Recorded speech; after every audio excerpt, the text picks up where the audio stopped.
It is the height of summer, and that means it's also prime time for Lyme disease, that debilitating infection spread by ticks. 20,000 people get the disease every year, and now an emotionally charged new documentary called Under My Skin looks at sufferers of chronic Lyme disease, a painful condition at the center of a heated medical debate.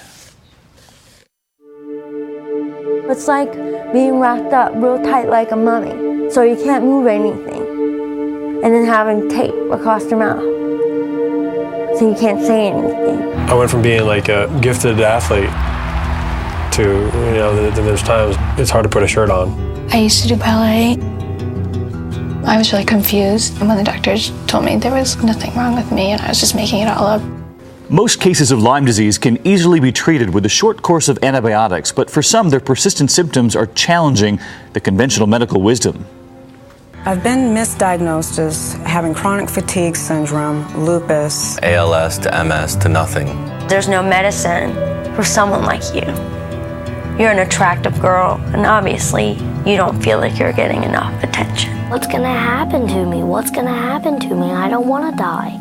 Patients like these say they're suffering from an ongoing Lyme infection, but doctors hotly contest whether chronic Lyme disease actually exists.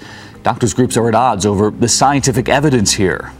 We want to help people who are suffering. That's our job. But our job is not to make things up just because people want answers. We look at the scientific literature and we try to guide their doctors. There's plenty of science that supports persistence of Lyme disease. And it's a broader perspective and interpretation of the science. It means that many people who could be treated aren't, and go on to suffer chronic illness, and that could be avoided and prevented. Further complicating the problem is that there's no reliable test which tells you if the Lyme infection is still present in the body. And doctors strongly disagree over long-term antibiotic use, which is often prescribed to these chronic patients. In clinical trials, the results have been mixed, and for some, it's been fatal. Sometimes doing the wrong thing is worse than doing nothing. It's better to find out what's really going on and address that and treat it. Is the risk of the disease worse than the risk of the treatment? If it is, then we want to treat. If it's not, then we don't. It does seem to help some people when you use a well-planned strategy. And for those who are suffering, they say it's clearly worth the risk. 6 months into the Lyme treatment, it's without a doubt better. There's no question in my mind. But I feel like I'm getting back to being myself. By the time you're so disabled by the disease, you're in a panic state. You want help, it doesn't matter. You'll pay anything to get your health back. And so we're joined now by Dr. Marie Savard. Doctor, it's always great to have you with us. And I know that Lyme disease is detected in all 50 states, worse in some areas than in others. But where does this debate over chronic Lyme disease stand? You know, doctors still don't fully agree, but they're doing a lot of research, and that's what's important. But the bottom line is people are suffering, and there's some people who have the continued symptoms, as we saw in the tape, and we don't have an explanation. But they're looking for a cause, maybe autoimmune, maybe a persistent infection. But they are doing the work to try to find those answers. Excruciating for the people who think that they have it. Let's talk about the symptoms, so that if you're out there, often it goes misdiagnosed. That's the biggest problem here, is it not? Yeah, the bottom line is it's a serious disease, so it can be misdiagnosed, it can look like other things, but the earliest sign, 70 to 80% of people will have what's called a bullseye rash, a red rash. That can be a clue. That can be then quickly followed by other things like chills, headache, fever, even fatigue, joint pains.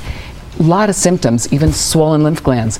And those are the early stages, and if you get to the doctors, get on the antibiotic, it can make a huge difference. The late stage is the arthritis. It can affect the heart, can even affect the brain. So it is a serious problem and something that we have to be vigilant to. I mean, it's the most common insect type of infection that you can acquire in the United States. And those initial symptoms that you mentioned are so common for so many different things. You can see why people misdiagnose it or let it go. Well, first of all, you have to recognize if you've had a tick or if you're in a tick-infested area. You really have to take the precautions, because if you've removed a tick, you can have symptoms anywhere from 3 days to 30 days. That's when that red rash can develop. The rash is actually typical enough. It looks like a bullseye. Your doctor can make a diagnosis. You don't even need blood tests. They ought to get you right on antibiotics. Okay, you talk about that bullseye rash. The symptoms that go with it come afterward. What do you do to treat it? Can it be fully treatable? Absolutely. Antibiotics work. The earlier you start antibiotics, the better. If you have that tick on you more than a day and a half to 2 days, ask your doctor for a single dose of antibiotics, and that can get rid of it, can prevent it. Beyond that time, you need to take at least sometimes 2 weeks, and sometimes as much as a month, depending how serious and how far along it is. You mentioned the tall grass and other areas where you should expect that ticks can be living, but what do you do in other ways to prevent this from happening in the first place? Common sense kind of precautions. First thing, wear clothes. Long clothing, tuck in into your pants, tuck in the long, pants into the socks. Cover yourself. Check every day. Look for ticks. They're tiny little sesame seed type things. Look for them. Spray 20 to 30% DEET insect repellent if you need to.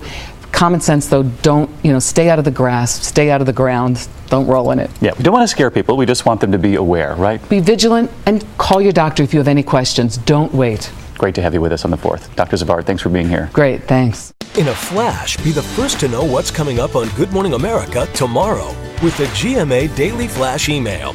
All the great insider details you want to know from GMA. Go to abcnews.com, click the GMA page, and sign up for the Daily Flash. And you can even enter to win the weekly GMA Flash gift bag giveaway. Sign up now.